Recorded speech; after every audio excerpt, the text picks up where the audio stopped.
अस्सलाम वालेकुम नाजरीन, आप देख रहे हैं एग्री इन्फो और मैं हूं मोहम्मद आमिर इकबाल। आज की वीडियो का टाइटल एग्रीकल्चर ऑफिसर्स के इंटरव्यू के लिए टिप्स का तैयार करना है। तो टिप्स के हवाले से मैं बात करता जाऊं कि आप जो लोग 15 तारीख से ऑनवर्ड एग्रीकल्चर ऑफिसर एक्सटेंशन के लिए इंटरव्यू दे रहे हैं, ये वीडियो उन लोगों के लिए है। 13 और 14 तारीख वाले जो कैंडिडेट हैं उनसे माजरत के साथ के वो टाइम के इश्यूज़ थे तो टाइम नहीं मिला। आज मेरे पास टाइम आया तो मैंने कहा आपके लिए एक वीडियो जो टिप्स की जो शक्ल में वो एक तैयार कर दी जाए ताकि आपको हेल्पफुल हो।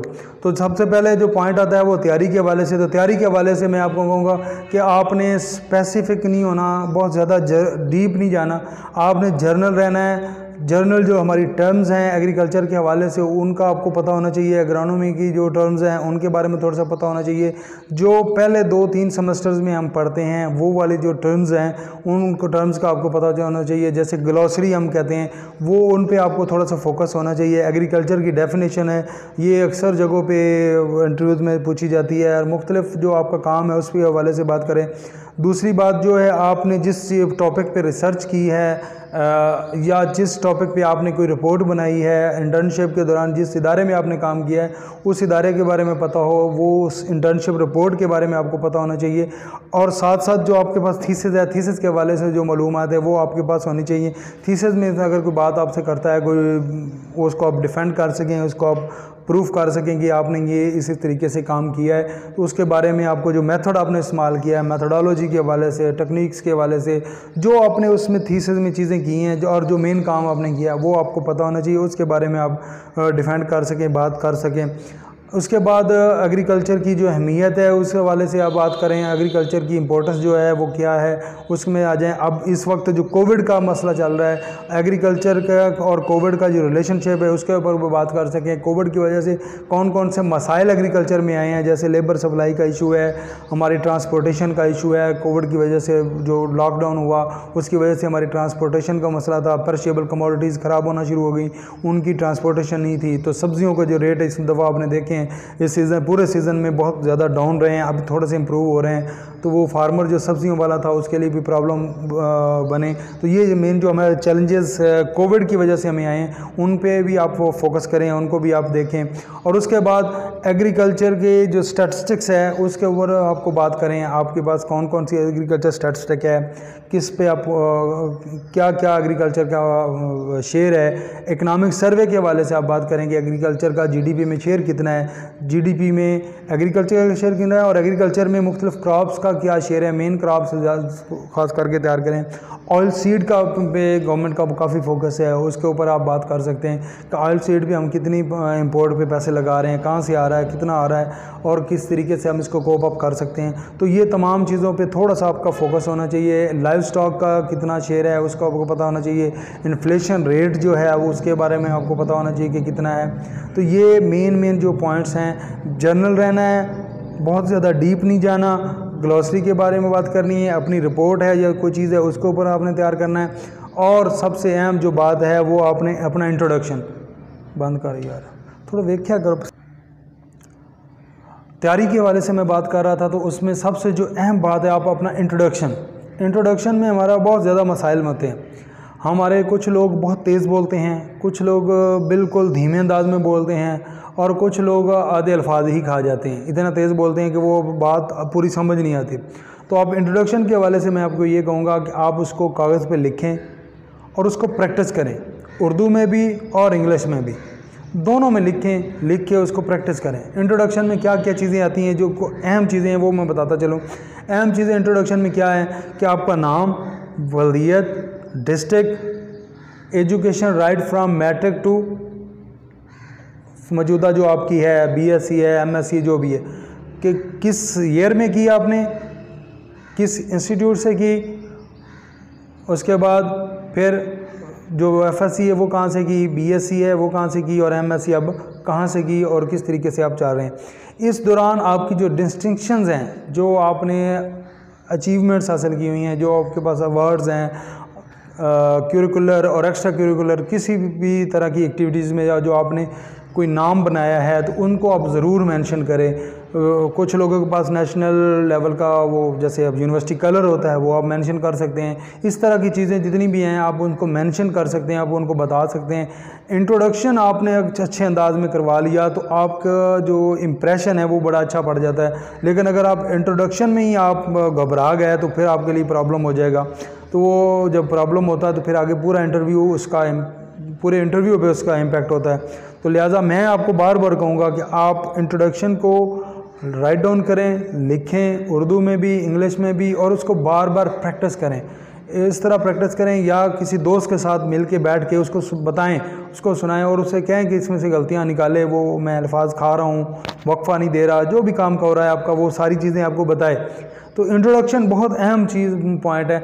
बाज़ औक़ात ये होता है कि हम इंट्रोडक्शन पूरा तैयार करके जाते हैं और वो इंट्रोडक्शन पूछते ही नहीं, तो आपने फिर भी नहीं घबराना। ये ना हो कि आप वो पैटर्न लेके जाएं कि मुझसे इंट्रोडक्शन पूछा जाएगा फिर मैं बताऊंगा फिर आगे चलेगा, तो वो पैटर्न नहीं हुआ तो आप बिल्कुल घबराना नहीं है। कोई भी किसी किस्म का भी सवाल ऐसा आ जाए तो आपने घबराना नहीं है। बाज़ औक़ात ये होता है कि आपसे बात और कर रहे होते हैं तो अचानक एक तरफ से सवाल आता है कि जो आपके सब्जेक्ट से, आपके इंटरेस्ट से, आपसे किसी भी चीज़ तरह मैच नहीं कर रहा होता, लेकिन वो सिर्फ आपको ये देख रहे होते हैं कि आप इसका जवाब दे पाते हैं या नहीं दे पाते, या बहुत ज़्यादा घबरा जाते हैं। तो उस सूरत में आपने इनकार भी करना है, नो भी कहना है, तो बड़े आराम से पुरसकून होके, कोई मतलब आपने वो परेशान नहीं हो जाना कि आपके मुंह पे 12 बज गए हैं कि यार ये कौन सा सवाल आ गया, मैं किस तरह का बात कर ली। तो ये चीज़ नहीं है, आपने बिल्कुल नॉर्मल रहना है और नॉर्मल अंदाज में आपने जवाब देना है। इंट्रोडक्शन लिखें, उसकी प्रैक्टिस करें। अब आगे इंट्रोडक्शन ये तो थी तमाम चीज़ें पहले की। अब इसमें एक ड्रेसिंग की बात कर लेते हैं। तो ड्रेसिंग के हवाले से जो ड्रेस कोड है वो मुकम्मल आपने फॉलो करना है। ड्रेस कोड में हवाले से ये क्या है, पैंट शर्ट है और उसके साथ टाई है।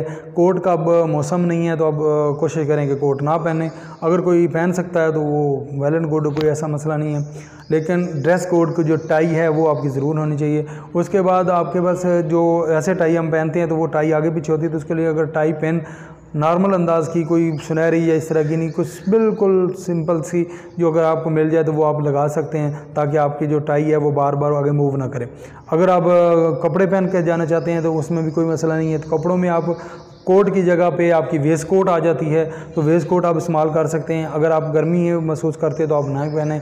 मुख्तलिफ लोग क्या करते हैं कि एक ही कलर की शलवार और कमीज़ पहने, ये ना करें कि शलवार और कलर की और कमीज़ और कलर की बाज़ों का लोग पहन लेते हैं, तो ये से अवॉइड करें। एक ही कलर की आप पहने, कोशिश करें कि सादा हों, ये डिज़ाइनिंग वाले जैसे अभी मैं बैठा हूँ ये मैंने पहने हुए, इस तरह के आप कपड़े ना पहन के जाएँ। अब फील्ड में हम पहन सकते हैं, कोई ऐसा मसला नहीं, लेकिन इंटरव्यू में जाएँ तो आप स्ट्रेट सादा जो कपड़े हैं वो आप पहन के जाएँ ताकि उसका इंप्रेशन अच्छा हो। वाइट सूट पहन सकते हैं, क्रीम कलर का पहन सकते हैं, मुख्तलिफ कलर का पहन सकते हैं, लेकिन कोशिश करें कि वाइट और इस तरीके से थोड़े से सफियाना से जो कलर हैं वो आप पहन के जाएं, वो ज़्यादा आपको सूट करते हैं, वो अच्छे रह जाते हैं। ड्रेसिंग के बाद जो सबसे मेन अहम पॉइंट है, पहले भी हो सकता है अब मैं थोड़ा सा वो तरतीब ये आ गया, आप अगर शेव करवाते हैं तो आपकी प्रॉपर शेव होनी चाहिए। आपकी मूछें का जो है वो स्टाइल है अगर रखी हुई हैं तो उनको बड़े अच्छा बिल्कुल बराबर और बैलेंस अंदाज में होनी चाहिए। आपकी जो बाल की कट, हेयर कट है वो अच्छे तरीके से होना चाहिए। कोशिश तो ये करनी चाहिए कि 2-3 दिन पहले आप कर लें हेयर कट ताकि उस वक्त तक वो बराबर हो जाए, प्रॉपर हो जाए। लेकिन आपका अगर नहीं कर सके तो आप करें। आपने अगर दाढ़ी रखी हुई तो दाढ़ी का जो खाता है वो भी आपका प्रॉपर होना चाहिए ताकि कोई ऐसा इंप्रेशन ना जाए कि आप परेशान से या इस तरह के आ रहे हैं, आप बिल्कुल फ्रेश लगें। अब ये तो बातें थी जो इंटरव्यू से पहले की। अब इंटरव्यू के लिए आप जाने लगे हैं तो आप कोशिश करें कि आप वज़ू कर सकते हैं तो वज़ू कर लें, हाथ मुंह धो सकते हैं हाथ मुंह धो लें, और जाने से पहले एक गहरी सांस ज़ोरदार लें और रिलैक्स होकर जाएं। ये फियर फैक्टर आपने नहीं लेके जाना कि ये आपके लिए आखिरी अपॉर्चुनिटी है, इसके बाद आपके अगर ये ना हुई तो क्या पता नहीं क्या हो जाएगा। तो फियर फैक्टर को निकाल के जाएं। आपके पास बेशुमार अपॉर्चुनिटीज़ आएंगी, तो ये कोई पहली तो हो सकती है लेकिन कोई आखिरी ये जो अपॉर्चुनिटी आपके लिए नहीं है जिसके लिए आप परेशान होकर जाएं। ये फियर फैक्टर आपने बिल्कुल निकाल के जाना है, रिलैक्स होकर जाना है इंटरव्यू देने के लिए। आप इंटरव्यू के लिए आप कमरे में दाखिल हो रहे हैं, अस्सलामु अलैकुम पूरा कहें। बाज़ औक़ात हमारे जो लोग हैं अस्सलाम वालेकुम, वालेकुम अस्सलाम वालेकुम, अस्सलाम वालेकुम इस तरह कहते हैं। पूरा अस्सलाम वालेकुम पूरा इस अंदाज़ में कहें कि ना बहुत ज़्यादा ऊंची आवाज़ में हो ना बहुत धीमी आवाज़ में हो, ताकि जितने लोग कमरे में बैठे हैं उन तक लाउडली वो आवाज़ पहुंच जाए। बहुत ज़्यादा ऊंची आवाज़ भी बदतमीज़ी में काउंट होगी और बहुत ज़्यादा धीमी आवाज़ जो है वो उन तक पहुँचे ना, वो भी अच्छी नहीं लगती। तो आपने नॉर्मल अंदाज़ में ये कहना है। उसके बाद आप चेयर के पास जाकर खड़े हो गए हैं तो वो आपको कहेंगे आके बैठ जाएँ। उसके बाद आप बैठें या इशारा करेंगे, जिस तरीके से भी हो वो आप उसको फॉलो करते हुए बैठें। बैठने का अंदाज़ जो है ये आप देख सकते हैं, जैसे ये अब मैं बैठा हूँ, बिल्कुल आप जो कमर है वो कुर्सी की बैक से स्ट्रेट हो और आप स्ट्रेट होकर बैठें। पाँव आपके सामने जो टेबल के हैं वो बराबर इसी तरह हों, बिल्कुल लटका के ना बैठें। बाज़ औक़ात ये होता है कि आप इतने लटका के बैठते हैं कि चेयरमैन के पाँव के साथ आपके पाँव टकरा रहे होते हैं या मेंबर के साथ, तो वो भी अच्छी बात नहीं होती। आप अपने पाँव को मुनासिब अंदाज में सीधा करके इस तरीके से रखें और पोस्चर जो है आपका स्ट्रेट हो, आप मेन चेयरमैन की तरफ देख रहे हैं। उसके बाद जो भी मेंबर आपसे क्वेश्चन कर रहा है आप उस मेंबर की तरफ पूरा झुकने, इस तरह होने की बजाय पूरा झुकने की बजाय आप हल्का सा टर्न देके उसके बात सुन सकते हैं और उसको जवाब दे सकते हैं। जो मेंबर आपसे सवाल कर रहा है आपने जवाब उसकी तरफ मुंह करके ही देना है। और अगर कोई सवाल आपको नहीं आ रहा तो आपने ग्रेसफुली बड़े अच्छे अंदाज में उसको नो कह देना है। अननेसेसरी जो डिबेट है उसमें नहीं पढ़ना, फजूल की डिबेट में नहीं पड़ जाना कि यार ये है, ये तुक्का नहीं लगाना।